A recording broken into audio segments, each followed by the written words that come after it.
I want to share my story of my journey with the chronic illness of vestibular migraine. I'm actually in a bit of a flare today, so just bear with me. I'm doing this video to hopefully raise awareness, make some connections, and to bring hope to those who may also be suffering with this awful disease. When somebody says vestibular migraine, the average person immediately thinks about a classic migraine. That is where your head is pounding, you have to cover your eyes, cover your ears, because everything hurts and you basically just need to sleep it off. That is not the typical symptoms with vestibular migraine. From here forward, I may refer to vestibular migraine as VM. VM has certainly caused me to adjust my lifestyle, and even though there are some limitations, it hasn't stopped me from living. I really want to encourage those who are at the beginning of this journey to know that there is hope and healing in your future. It was March of 2018. I was sitting in church and I was listening to a sermon. And as I was reading the scripture and my head was tilted forward, the room started to spin. And I remember thinking, that's strange. And I felt very off throughout the whole church service. We get in the car, we head home. I tell my husband, I'm not feeling really good today. I'm not sure what's going on. I'm going to go lay down. I thought that if I just kind of took a nap, maybe I would feel better when I woke up. What I didn't know then was that was the first day of my new normal. From that day forward, for many, many months, actually even years, I dealt with 24/7 symptoms. Those symptoms included dizziness, vertigo, visual snow, tinnitus, feeling like I'm walking on a trampoline, fatigue, brain zaps, sensitivity to light and sound, and even sensitivity to smells. And also, since I was a child, I have experienced Alice in Wonderland syndrome, which is where you will feel like you're taller or bigger than you should, or smaller than you should. This is one of those symptoms that I now look back and think I had been dealing with migraine all along of some fashion. Because even as a child, I had a wallpaper that had various like big flowers on it. I would be laying in bed on this side of the room, and on the complete opposite side of the room, I would be staring at these flowers on the wallpaper, and the flowers would go boop, boop, boop. And in my vision, all I could see was, of all the flowers, one flower was as if it moved forward, and it was about 6 inches from my face. Now I look back and understand that some of this was actually migraine. In 2018, when this all began, one of the scariest symptoms that I had was brain zaps. Those would occur randomly out of nowhere, and I would have multiple a day. The only way I can explain what a brain zap felt like for me, there was like a glitch in my brain. It almost felt like for a brief second it buzzed. I could explain it in a visual way. You know those awful 80s horror movies where they would like show the TV screen and it would go to snow real quick and it like that? It felt like that in my head. It was like this, it would only last like a half a second, but it felt like my brain was like turning on and turning off very quickly, or rebooting. And then after the zap, I would feel very strange for a while. And it was extremely concerning. We would be at church or we would be at functions, and when this would happen, I'd have to go home because I would not only not feel well, I would also have severe anxiety because of it. It was hard for me to be present with the people around me, especially through the beginning of this journey, because I was so hyper aware of all these awful feelings going through my body. When this all began, I was about to turn 40 that year. When I look back, I do wonder if some of this may have been the onset of perimenopause. It had been a few weeks to maybe a month after this whole thing started of dealing with this for 24/7. I woke up one day and I had, again, a very severe bout of vertigo. I came downstairs, I was like bending down to like empty the dishwasher, and I remember just the whole room starting to spin and feeling like I was gonna fall over on my face. My husband took me to urgent care because this had just been going on a little too long at this point. urgent care had referred me to my ENT in Delaware, Dr. Tashado, who I had seen maybe 10 years prior for BPPV, the positional vertigo that I have. I still have that, by the way. I made an appointment with Dr. Tashado. He ran a bunch of tests, like a hearing test, the caloric test, like they blew air into my ears, some visual tracking tests, tilt chair test. There was quite a few tests that I went through. I'm not gonna lie, that was not fun. He was able to come to the conclusion that I was dealing with something called vestibular migraine. Honestly, when he mentioned vestibular migraine, I thought, nope, that's not what this is. Because I had the misunderstanding that migraine always meant severe head pain. I have dealt with classic migraine in the past. I actually had one that lasted 3 days and it was the worst one I ever dealt with. But this wasn't that. This was something completely different. It took me a little bit of research and joining some Facebook groups to realize that he was actually right. This is what I was dealing with. If you're just starting this journey, I do recommend that you check out some of the Facebook groups because there's a lot of support there and you can learn a lot from people and what they've gone through. One of the many criteria for getting diagnosed with VM is a family history or a history of classic migraine. And another thing is if you've ever dealt with car sickness, like even as a kid. That is a good indication that you might fall into that vestibular migraine category. In the beginning, the symptoms were 24/7 for months, maybe even years. I can't totally remember when things started to get better, but it was a long time. But over time, what was chronic 24/7 symptoms slowly began to be more what I would call episodic symptoms. Most days I would wake up feeling very off. Off is probably the best word, where you just don't feel with it. Yes, there's brain fog. Yes, there's fatigue, but there's a underlying dizziness and just not clear. You're not clear-minded. You feel like certain movements can make you feel like you're going into a spin. I dealt with like swaying inside. I felt like I was walking on a trampoline or like marshmallows, like the floor was moving underneath me. I remember I would close my eyes at night and there would be like this rolling, almost like clouds, just this rotating clouds in my vision with my eyes closed. It felt like everything was always on a spin cycle. My body, my mind, my head, my eyes, everything was always spinning for some reason. It was hardly ever that I would get any relief. The more still I was, the more I felt movement happening within my body. So if we would get in the car and go for a drive, for the most part, it would kind of calm the symptoms a little bit. As soon as we would come to a stop, everything would come rushing back. One of the things that would bother me riding as a passenger in a car would be when the driver would come to a stop and it would be a slow rolling stop and you just felt like you were still moving even with the car stopped. That was awful. Other ways that this impacted my life. I used to be a hairstylist. I used to work out of my home for many, many years. And in 2018, this became very, very difficult. Thankfully, I was my own boss, and if I absolutely had an awful, awful day, I was able to reschedule people, but I don't like doing that. So in 2020, when COVID hit, I stopped doing hair. You know, everybody was locked down, and I realized I needed to stop doing hair. I could not do this anymore. I was fighting through this whole journey.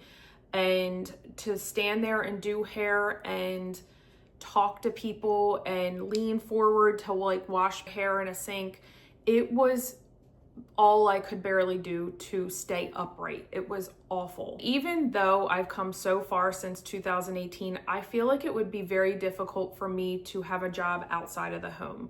I still have days that I feel off, and some days are worse than others, even though I've had a lot of healing over these years. I just don't want to be that unreliable employee that has to call out last minute because I'm not feeling well. And this is why I'm doing social media from home, to hopefully supplement our lost income due to this chronic illness. Other ways this has impacted my life, I may need to cancel plans.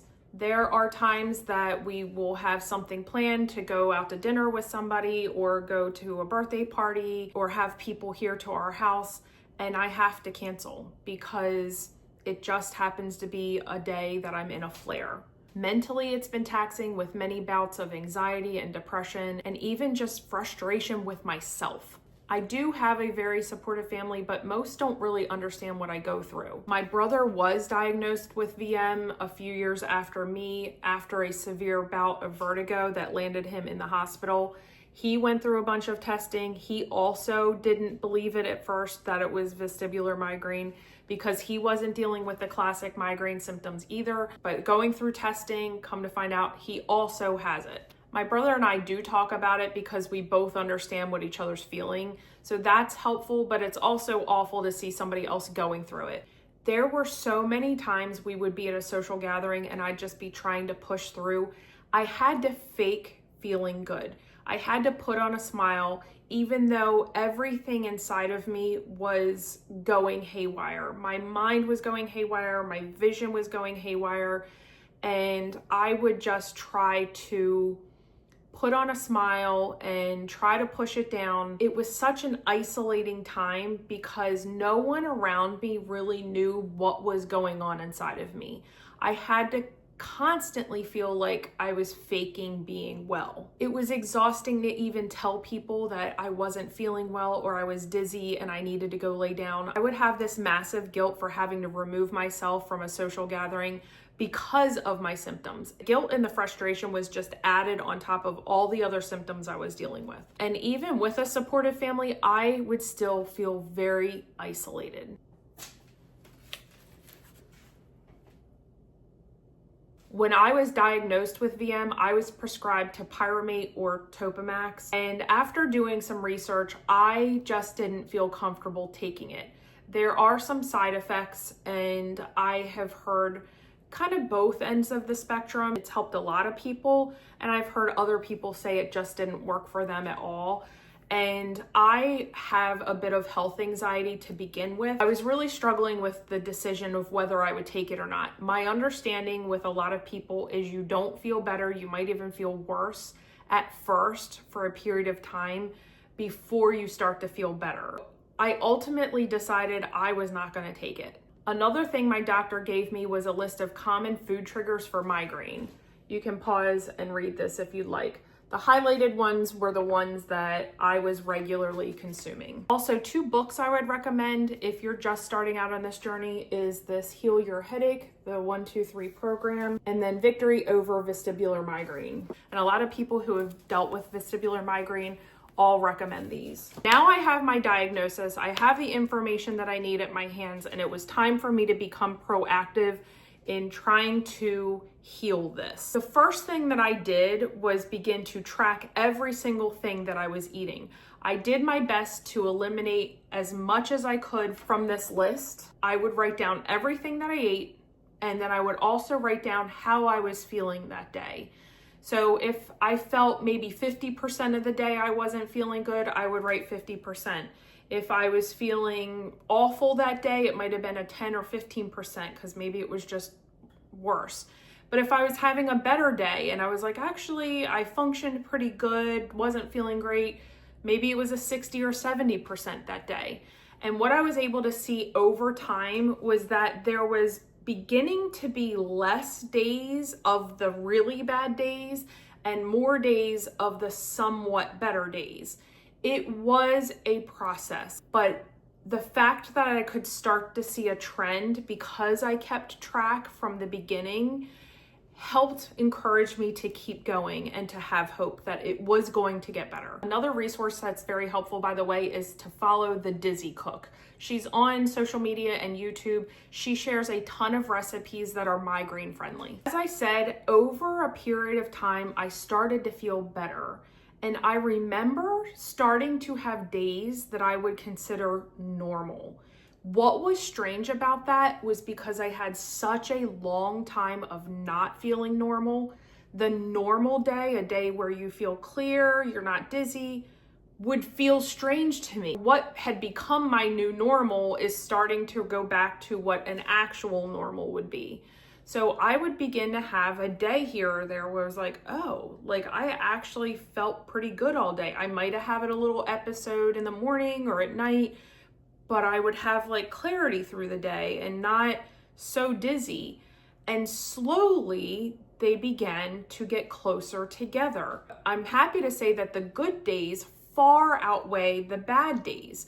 I can have days to weeks of feeling actually quite normal and good, like with very few symptoms that interrupt my day. With that being said, I have made significant lifestyle changes that I just stick to help make sure that I am giving my body the best chance for that day. Here are my specific triggers. They are not the same for everybody. Other people may be more sensitive to other things. It's not everything on this list. I can have a lot of these things and they don't bother me at all. My understanding is that most people will narrow down just a few triggers that are their big triggers.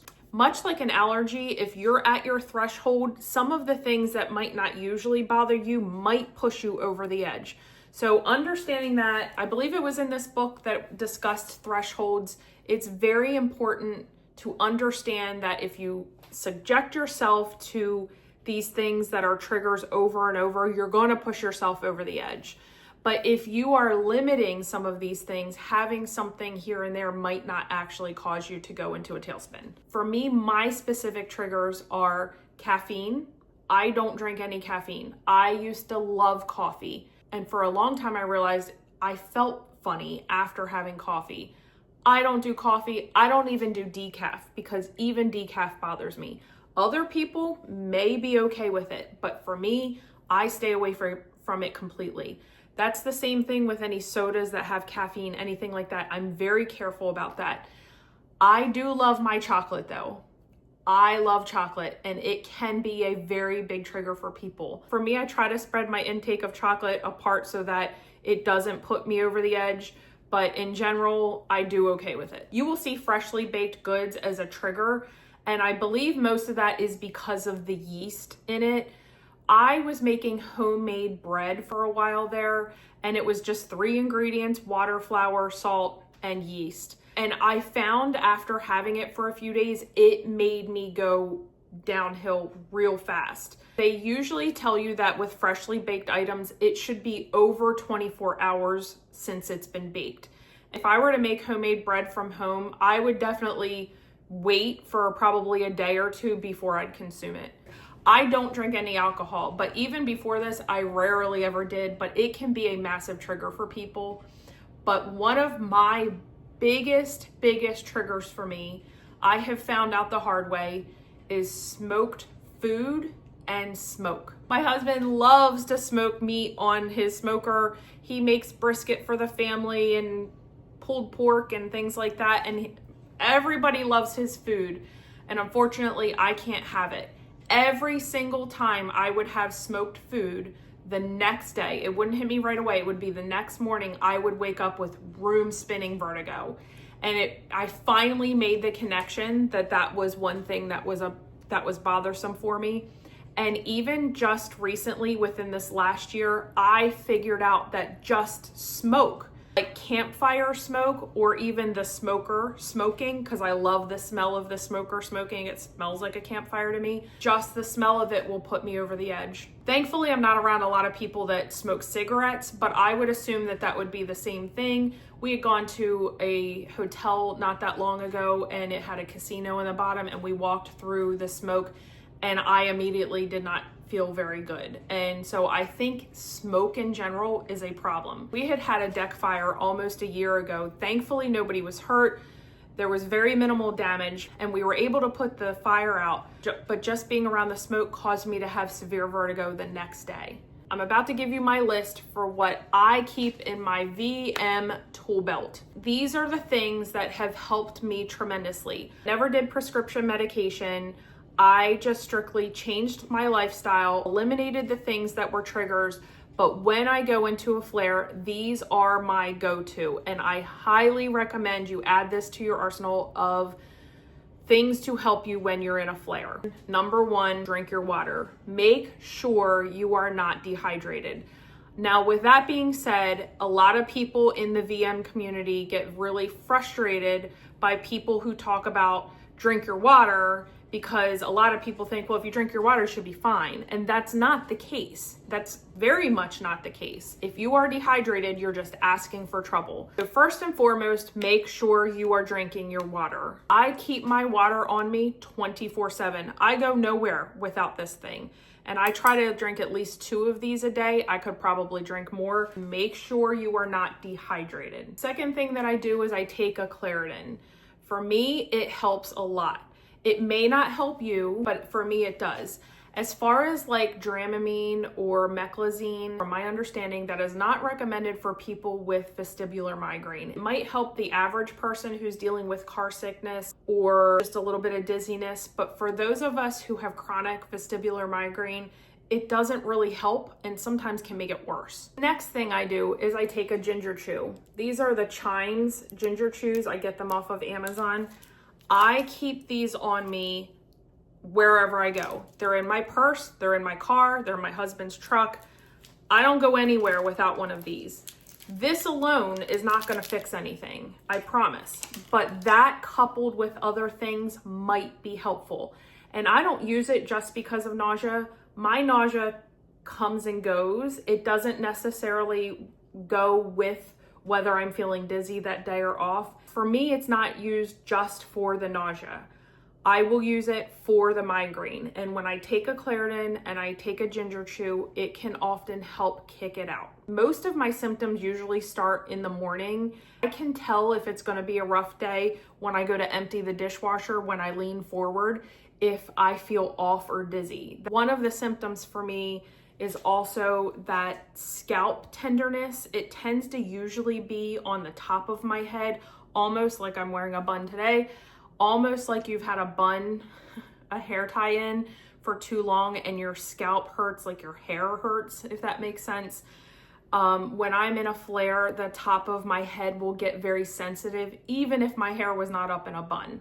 So my husband will massage my head for 10 or 15 minutes. I really focus on like the occipital area here and back here. I do this for myself if nobody's around.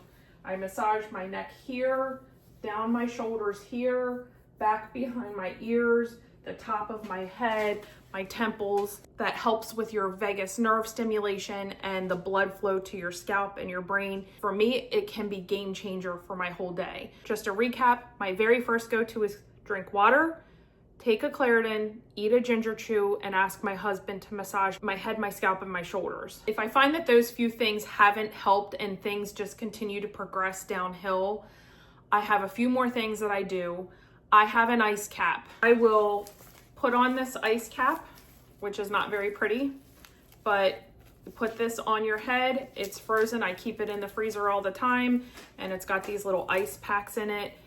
Don't underestimate what one of these things can do for you in an attack, but put this on. You can pull it down over your eyes. This is kind of for your nose here. So if you can pull it down over your eyes, I tend to move it around so that it hits different spots before it completely like melts and warms up. But this is my next go-to. While I'll have the ice cap on my head, I will put a heating pad on my feet and I will lay down to take a nap. Maybe 50% of the time, I will wake up feeling significantly better. I have heard people talk about standing in warm water, like a tub of warm or hot water to increase blood flow to your feet when you're dealing with a migraine. And some people, it works wonders. So I do think that maybe the heat on my feet and the ice cap on my head is kind of doing the same idea. Another thing I will also do is I will put the motion sickness C-bands on my wrists. Make sure that you're applying them correctly. I used to put them up here where the little nub would be here, but it's actually a little bit farther down. And I will put them on both of my wrists, and I find that that is helpful too. And this is not because of nausea. It just helps with the whole migraine issue. And again, I try to nap. I know that's not easy to do for a lot of people. People are busy. They might be at work. They might be dealing with kids. These are just things that if you can do, give it a shot. This is going to sound like a weird one, but smelling something can actually help a little bit, especially if there's like anxiety involved with it. So I have found peppermint essential oils, I might smell that or put that on my wrists or like under my chin or under my nose to get like that peppermint scent or a eucalyptus scent or a menthol scent like Vicks Vapor Rub. And even, this is going to sound weird, but even like alcohol, like rubbing alcohol, I wouldn't just continue to inhale that, but like the little eyeglass wipes that you can use for your glasses that come in packets, they are like just alcohol in the wipe, just that. It brings a little bit of clarity briefly. So I will do that as well. And of course, through all this, you need to stay away from any of the triggers. If you are going through where you're feeling bad, maybe this is a flare for you, be very careful to stay away from any migraine triggers. I just don't push it. Like, I'm usually okay with citrus, but I wouldn't even have citrus during that time. I'm usually okay with cheese. I would not even have cheese during that time. Lunch meat or meat that's been sitting in the fridge for a few days builds up I think it's tyramine, or I forget what it is, tyramine or something like that, which builds in meat that's been sitting in the fridge for a while. I stay away from that. So just be careful during a flare to not agitate the migraine. No doubt, a diagnosis of vestibular migraine is life-changing. This is a chronic illness. This is an illness that needs to be managed. In the grand scheme of things, people are dealing with significantly worse things in their lives, worse diseases, worse diagnoses, and I just need to remember to be grateful that I have the day that I have. Lord has given me this day, and even though I may not be feeling 100%, it could always be worse. So that's first of all, be grateful for where you are, what you have, and try not to focus too much on the negative things. I've had to learn to set boundaries. It might mean that I can't make it to a get together. It might mean that I need to cancel a doctor appointment. It might mean that I need to end a social gathering early. It might mean that I need to go to bed earlier than I wanted to, or I can't pay bills today and I'm gonna have to push it off till tomorrow. I understand not everybody has that luxury. If you can, though, you need to prioritize you feeling better. So if you can make accommodations to do what you need to do to feel better, please do that. Another thing I've had to do is speak up. That's kind of tough because I don't want to put these burdens on other people. Sometimes I will just try to be quiet if I'm in a flare and I'm just not feeling good and push through. And sometimes that's okay. But there's other times I have learned that I've needed to speak up. I could talk about benign positional vertigo in another video. I've had it for almost 20 years at this point. I had very brief relief from it with doing some of the maneuvers, but unfortunately it just doesn't stay and I revert right back to what I had. With that being said, if I go into a spin because of laying in bed and rolling over the wrong way, or even going to the dentist and they want to tilt the chair back, I can't do that. I cannot do that because as soon as I kick that dizziness from the crystals moving in my ears, I have signed myself up for weeks, maybe months of going backwards with my VM. I'm not trying to scare anybody, by the way, and that may not be the best approach. It's what I have found for myself. For me, if I were to push through and lay back in a dentist chair just because they need to clean my teeth and make it easier on them, I will suffer. I will suffer for weeks at least of feeling very off. It just, for me, ramps up those VM symptoms to the max. So I have spoken up at the dentist office and I say, I need you to clean my teeth with me sitting up in the chair. And for the most part, I've not gotten too much like pushback on that. They're usually pretty accommodating. I've had one girl who kind of gave me a little bit of a hard time about it. I don't care. I don't care. You can spend 20 minutes, tilting and helping me out here. so that I don't spend 2 months trying to recover from just leaning back in the chair. I have had to speak up because for me, the positional vertigo does ramp up my VM. Another thing I should have mentioned is to make sure whatever changes that you make, that you stick consistently with them. Give it a shot for a few months. Maybe it's eliminating coffee from your diet. You might eliminate coffee from your diet and you think tomorrow or the next day, suddenly you should feel better. No, it can take months before you start to see that eliminating coffee was a good idea. And you might start to get better, and then you might have a cup of coffee, and it may be pretty soon after that you're not feeling good again. And then you start to make the connections. For me, again, the smoked food. It's been years of figuring this out, but smoked food and vertigo, VM, the whole works the next day for me. So it is trial and error, but you need to make your changes and stick with them for a while. We're finally down to the last thing. My message to others. There is hope. I remember joining Facebook groups when this first started and seeing other people talk about their success and how awful they used to feel, and months or years down the road, how they feel much better. I used to think that there's no way I'm ever gonna get better because this is 24/7 symptoms and they're severe. And here I am now on what I would consider the other side of the spectrum, and able to encourage you, if this is the beginning or middle of your journey with VM, that things can get better. There are better days ahead. I no longer have a hopeless feeling when I'm in a flare. It used to be that for a while there, I might be feeling a little bit better and then I go backwards again. And then I'd feel a little bit better and I go backwards again. And in that cycle, I would feel hopeless all over again. Every time it would kick back in, like, oh my gosh, it might be weeks or months of dealing with this again. And as I've progressed down this path, I can now look back and say, I have significantly more good days than bad now. It used to be the complete opposite, but now I'm having significantly more good days than bad. So my hope is that you have hope. You can see that somebody else has walked this path, been through this journey, and is seeing healing. Now, will I have to deal with this the rest of my life? I believe I do. This is a chronic illness, and it's something that we have to deal with daily. You have to adjust your lifestyle.